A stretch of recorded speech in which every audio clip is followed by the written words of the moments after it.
Alam mo, Pat at Susan, karamihan sa mga tahanan ng Pinoy o kung saan mang gusali, makikita mo, naka-tiles yan. Ay, oo. Iba't ibang ang disenyo ang meron niya para gawing makulay ang paligid natin. Pero alam mo ba, Kuya Kim at Pat, na kaya marami sa atin ang meron ito. Aba, may gumagawa pala nito na daang taon na. Ay, totoo yan. Kilala ko yan. Yan, oo, na aking kwentong dapat.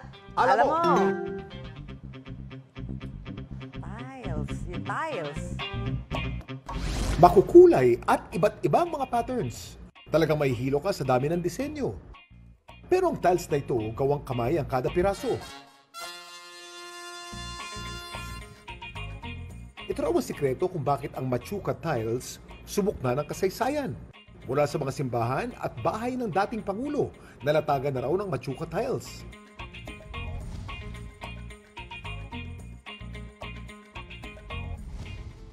Tinaguri ang oldest handmade tile company ang Machuca Tiles na nagsimula pa noong 1903. Si Luis ang ika-4 na henerasyon na nagpatakbo nito. Si Jose Machuca, ang aming great-grandfather at founder, ang nagsimula ng Machuca Tile. Lumaki at nagtapos siya ng Bachelor of Arts at Law sa Spain.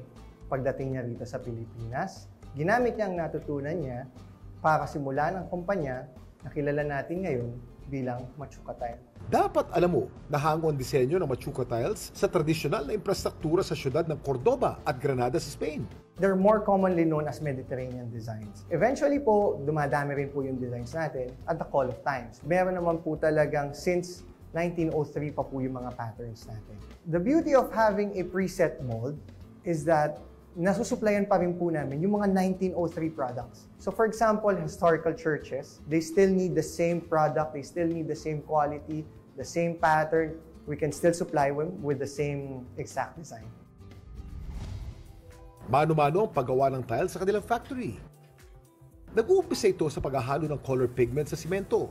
Ibubuhos ang makulay na simento sa molde para mabuo ang patterns ng baldosa o tile. Kapag buo ng disenyo, saka ito papatungan ng tuyong simento. Lalapatin gamit ang hydraulic tile press at patutuyuin sa loob ng 7 araw. Kapag bahagyang lumagpas ang kulay, rejected na ito. These get recycled. So these are crushed down, broken down back into sand, and then made into a new cement. Nasa halos 250 disenyo ng Machuca tiles ang pwedeng pagpilian. Bawat isa may sariling molde na sina Luis mismo ang gumagawa. Currently, the cost of each tile is around 100 pesos to 135. Ang restaurant na ito sa Taguig, suki raw ni Luis. The good thing kasi with Baldosa is it's flexible in terms of marami siyang design, it can be custom, and over the years, nag-grow yung kulay niya, nagkakaroon ng character. Ang susi raw, kaya tumagal na mahigit 1 siglo ang kanilang paggawaan ng tiles. We did not veer off kung ano po yung original. We only enhanced it to make a better product. Hindi po namin tinatanggal yung element ng handmade product. Ang isang bagay kapag inalagaan, talagang magtatagal. Sining man o kabuhayan ito, mas mainam na bigyang halaga para mapakinabangan at masaksiyan pa ng mga susunod na henerasyon.